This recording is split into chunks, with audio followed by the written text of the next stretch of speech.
नमस्कार। आज उपस्थित हो आपके समक्ष किसी राशि परिवर्तन की चर्चा को लेकर नहीं, परंतु देवगुरु बृहस्पति की कुछ महत्वपूर्ण बात को लेकर। मैं आपको आज ऐसी 3 बातें बताने जा रही हूँ।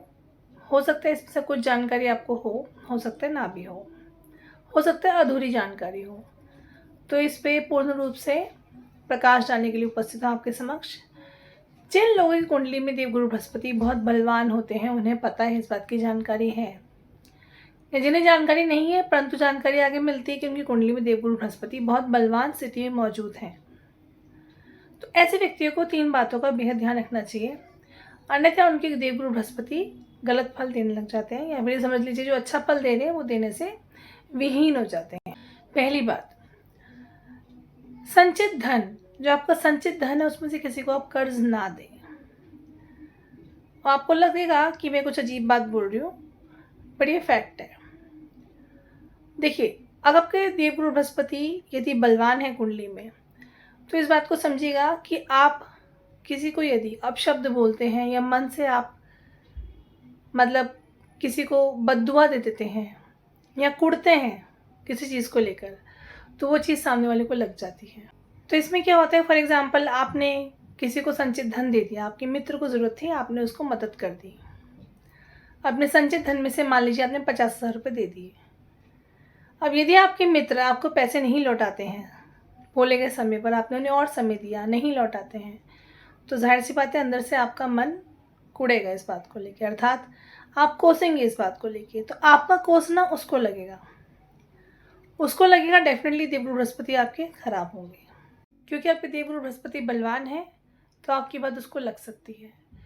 तो इससे हो सकता है आपको लगेगा कि मुझे क्यों लग रही है, क्योंकि वो तो मेरे पैसे मुझे नहीं लौटाना। लेकिन देखिए, हमें किसी को खामखा ऐसे कोसना नहीं चाहिए।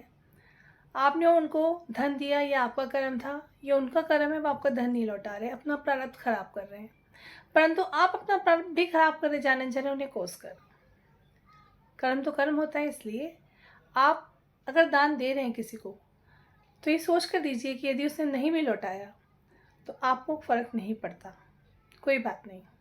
मतलब इतने घनिष्ठ मित्र हैं आपके, दिया तो कोई बात नहीं, नहीं दिया तो कोई बात नहीं। उम्मीद करती हूँ सूत्र आपको समझ में आया होगा। इसलिए संचित धन अपना किसी को कर्ज रूप में ना दें। दूसरा सूत्र, तीर्थ स्थान पर जाकर, जैसे प्रयागराज गए, काशी विश्वनाथ जी गए, किसी संगम पे गए, कृपया करके आप देव गुरु बृहस्पति अर्थात देव गुरु ब्राह्मण का अपमान ना करें। यदि आपका एक्सपीरियंस ऐसा कुछ होता भी है, आपको लगता है कि जिस पंडित जी से आप मिल रही हैं, जिस पंडा से आप मिल रहे हैं, वह तो पाखंडी हैं, या फिर आपसे कुछ ज़्यादा ही दक्षिणा चार्ज कर रहे हैं औरों की अपेक्षा, तब भी आपसे मेरा सविनय निवेदन है, आप अपशब्द ना बोलें। यदि आप बोलते हैं, अगेन अपने देवगुरु बृहस्पति आप खराब करते हैं। देवगुरु बृहस्पति मान सम्मान, धन, दाम्पत्य जीवन, संतान सुख, विद्या, इन सब से संबंध रखते हैं। क्योंकि यदि आप ऐसा करते हैं, गुरु खराब करते हैं, तो हो सकता है आपकी शिक्षा में बाधा आए। यदि आप शिक्षित हो चुके हैं तो आपकी संतान की शिक्षा में बाधा आए, संतान उत्पत्ति में बाधा आए, या आपकी संतान हो चुकी है तो उन्हें जीवन में कोई दिक्कत ऐसी आ जाए मान सम्मान की, या कुछ भी उनके साथ गलत हो जाए जीवन में, दाम्पत्य जीवन के अंदर वो सुख ना मिल पाए उनको, वो प्राप्ति ना हो पाए उनकी। मान सम्मान का भी कारक बताया मैंने देवगुरु बृहस्पति को आपकी कुंडली में। गोल्ड का कारक भी होते हैं, गोल्ड का लॉस हो जाता है ऐसे व्यक्ति को ज़बरदस्त तरीके से। तो इस बात का ध्यान रखिएगा। 2 सूत्र बताए बहुत महत्वपूर्ण है। और इसी में तीर्थ स्थान के सूत्र में एक बात और है, कृपया तीर्थ स्थान पर जाके कोई गलत कार्य ना करें। मद्यपान करना, किसी के साथ ज़रूरत से ज़्यादा गाली गलौज करना, मानहानि कर देना किसी की, वचन से दरिद्र होना, ऐसे ना करें, गुरु खराब कर लेंगे अपना आप। किसी भी किस्म का गलत कृत्य ना करें तीर्थ स्थान पर जाकर। तीसरा सूत्र देवगुरु बृहस्पति से संबंधित, कि देवगुरु बृहस्पति आपके बलवान हैं, तो तीसरी बात किस चीज़ का आपको ध्यान रखना है, बेहद आवश्यक है आपके लिए जानने के लिए। तीसरा सूत्र है, देवगुरु बृहस्पति जिनके बलवान होते हैं, ऐसे लोगों में एक शक्ति उत्पन्न हो जाती है। वह शक्ति होती है कि सामने वाले के दिल की बात को भांप लेते हैं, सामने वाला का माइंड रीड कर लेते हैं। पहली बात तो ये चीज़ अगर आपके अंदर है तो घमंड मत कीजिएगा, इससे भी देवगुरु बृहस्पति खराब होते हैं। दूसरी बात, यदि आपको लगता है कि आपको सामने वाले का दिमाग आपने पढ़ लिया है, उसके दिमाग में विचार समझ में आ गया आपको क्या चल रहा है, और आप काफ़ी सटीक होते हैं इस चीज़ में, ऐसा नहीं कि आप तुक्के मार रहे हैं या आप तुकबंदी बढ़ा रहे हैं, नहीं, आप काफ़ी सटीक होते हैं इस चीज़ में। तो इस बात का ध्यान रखिएगा कि वो बात क्या आपको सामने वाले को या किसी दूसरे बंदे को, जिसकी मान लीजिए आपके एक मित्र हैं, आपको उनसे कुछ बात करके दूसरे मित्र की बात समझ में आ गई कि उसके दिमाग में कुछ चल रहा है दूसरे मित्र के लिए, और आपने उनसे पहले वो बात दूसरे मित्र को बोल दी, तो ये गलत बात है।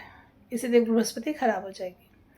क्योंकि आपको इस बात का भी ध्यान रखना है कि जो बात आप समझ गए हैं, भाप गए हैं, वो बात वो ही अपने उस मित्र को बताना चाहते हैं कि समय का वेट कर रहे हैं उस हिसाब से, तो ऐसे ना कीजिएगा। परंतु आपको यदि लगता है कि इससे कोई नुकसान की बात है, अर्थात आपने शत्रु की बात भांप ली है, तो आप सावधान हो जाइए। फिर अगर आप सोच समझ के सही कदम उठाते हैं तो बात अलग है, लेकिन इस तरह से किसी के मन की बात को भाप जाना और उसकी बात को यहाँ वहाँ पहुँचा देना, ये एक किस्म से चुगली है। तो इस बात से ना करें, ये करने से भी आपके देवगुरु बृहस्पति खराब होते हैं। तो सोच समझ के करिएगा, क्या उत्तम है आपके लिए, क्या उत्तम नहीं है, क्या उचित है, क्या अनुचित है, जिससे कि देवगुरु बृहस्पति आपके बलवान हैं, आप बहुत भाग्यशाली हैं, इसका मतलब वो सही रहे, खराब ना हो। सिंपल सूत्र है, लेकिन ये फैक्ट है। यदि आपको लगता है कि इसमें कोई संदेह है, आप चाहते हैं देवगुरु बृहस्पति खराब हो, तो जो बताए हैं उनका उल्लंघन करके देख लीजिए, आपको परिवर्तन पता चल जाएगा आपके जीवन के अंदर। और यदि ध्यान रखते हैं इन बातों का, जो सिंपल बातें अपने आचरण के अंदर ध्यान रखते हैं, तो आप खुशकिस्मत हैं। आपकी फैमिली में और गुरु आपके ऊपर गुरु की हमेशा कृपा बनी रहेगी। नमस्कार।